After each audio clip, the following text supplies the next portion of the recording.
सरकार ने असंगठित अर्थव्यवस्था पर आक्रमण किया है और आपको गुलाम बनाने की कोशिश की जा रही है। 2008 में जबरदस्त आर्थिक तूफान आया, पूरी दुनिया में आया, अमेरिका में, जापान में, यूरोप में, चाइना में, सब जगह आया।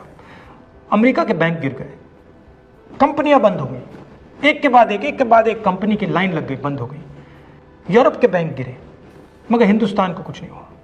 यूपीए की सरकार थी, प्रधानमंत्री जी के पास गया और मैंने उनसे पूछा, मनमोहन सिंह जी बताइए, पूरी दुनिया में आर्थिक नुकसान हुआ है, हिंदुस्तान को कोई असर नहीं हुआ, कारण क्या है? मनमोहन सिंह जी ने कहा, राहुल, अगर हिंदुस्तान की अर्थव्यवस्था को समझना चाहते हो तो यह समझना होगा कि हिंदुस्तान में दो अर्थव्यवस्थाएं हैं। पहली असंगठित अर्थव्यवस्था और दूसरी संगठित अर्थव्यवस्था। संगठित अर्थव्यवस्था में बड़ी कंपनियां, नाम आप जानते हो। असंगठित अर्थव्यवस्था में किसान, मजदूर, छोटे दुकानदार, मिडिल साइज कंपनीज। जिस दिन तक हिंदुस्तान का असंगठित सिस्टम मजबूत है, उस दिन तक हिंदुस्तान को कोई भी आर्थिक तूफान छू नहीं सकता। अब आज के दिन आते हैं। पिछले 6 साल से बीजेपी की सरकार ने असंगठित अर्थव्यवस्था पर आक्रमण किया है। 3 बड़े उदाहरण तो मैं आपको अभी दे देता हूं। नोटबंदी, गलत जीएसटी और लॉकडाउन। आप यह मत सोचिए कि लॉकडाउन के पीछे सोच नहीं थी।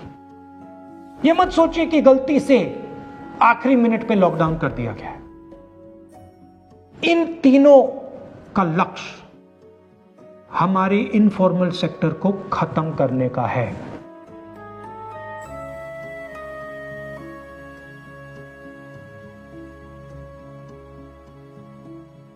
प्रधानमंत्री जी को अगर सरकार चलानी है, मीडिया की जरूरत है, मार्केटिंग की जरूरत है।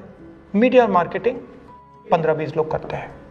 इनफॉर्मल सेक्टर में पैसा है, लाखों करोड़ रुपए, जिसको ये लोग छू नहीं सकते।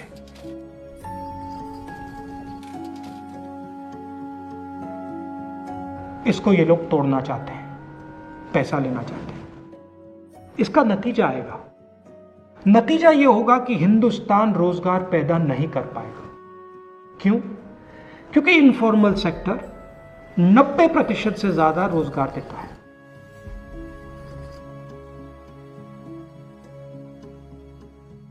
जिस दिन इनफॉर्मल सेक्टर खत्म हो गया, नष्ट हो गया, उस दिन हिंदुस्तान रोजगार पैदा नहीं कर पाएगा। आप ही इस देश को चलाते हो, आप ही इस देश को आगे ले जाते हो और आपके खिलाफ साजिश हो रही है। आपको ठगा जा रहा है और आपको गुलाम बनाने की कोशिश की जा रही है। हमें इस आक्रमण को पहचानना पड़ेगा और पूरे देश को मिलकर इसके खिलाफ लड़ना पड़ेगा।